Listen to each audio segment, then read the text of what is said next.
bw'onooba ne mukwano gwo ne muwangaala kiba kirungi n'omumanya ebirungi ebibi n'ebyo ebimujja mu mbeera omukwano ogwo okusobola okuwangaala n'obutafuuka gwa bulabe.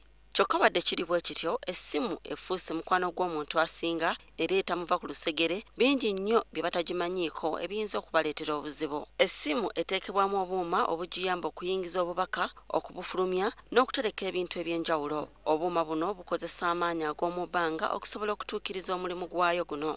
Gatambula tetugalaba kyova olaba ofuna essimu n'embeera wano n'obeera wali eri n'ofuna essimu intensity yaago eba y'amaanyi nnyo. Amaanyi gano si malungi nnyo ku butafaali obukola omubiri gw'omuntu. Essimu era ekozesa amasannyalaze agagiyamba okukuuma omuliro okusobola okutuukiriza omulimu gwayo. Olw'ensonga ezo kyekiva kibeera ekikyamu okwogerera ku ssimu ng'ekyaginga. Ge bayita electromagnetic waves we gasukka ku masannyalaze g'oyingiza mu ssimu manya wagenda bbaawo obuzibu ku ssimu yo. Essimu ejja ttendewaliro okubanga tesobola supportinga bintu bino bibiri. Ekijja ovaamu wajja kubaawo electronic circuit.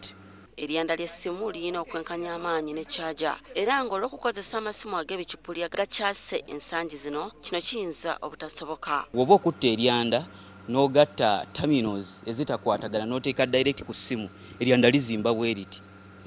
Eryanda bwe lizimba jjukira nti wali essimu oba ogibisse ekisaanikira kiri contact kitegeeza egenda kubanga kabbomu ejja kuba bukubi. So nga amaanyi ago gayita mabega wa ssimu ewatali mapeesa nabwe kityo abantu bakubirizibwa bwe babeera bateresa essimu gamba nga mu nsawo zaabwe amapeesa ge balina okutunuuliza omubiri amaanyi ago galeme okubakosa. Agitadde ku kutu atambula wawuliza music jjukira nti nno tataddemu headphones mic eri direct ku kutu music agenda direct ku kutu si kirungi. Omuntu yandikutte essimu ye ng'agikutte mu ngalo oba ng'agitadde mu nsawo. Era nga y'ensonga egaanisa abantu okukwata essimu mu nkuba singa kiba kisoboka. Mu modern physics kigambibwa nti gwe wennyini nnyini oba essimu eyo yeyinza okukola nga earthing.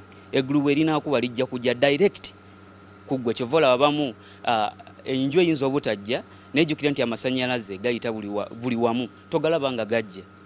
Era ojja kwesanga omuntu nti abasinga bonna ng'abadde akoze essimu wadde teri mu kyaja naye ng'abadde akuba essimu mu nkuba ojja musanga agudde awo ng'akaze. Abantu abalala bamanyi okugikwata nga bakava mu kinaabiro oba okufubutuka mu kukola emirimu ng'okoza ebintu ng'engalo zikyaliko amazzi.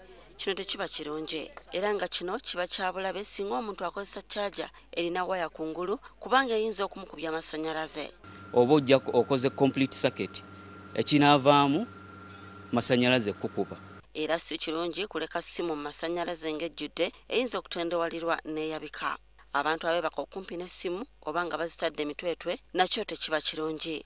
Okunoonyereza mu nsi yonna kukyagenda mu maaso okukakasa ebyo ebyakafulumizibwa nti amasimu gandiba nga gongeza akatabaga k'okufuna kansa, ebizimba mu bwongo n'okwerabiralabira. Irene Namyalo, NTV.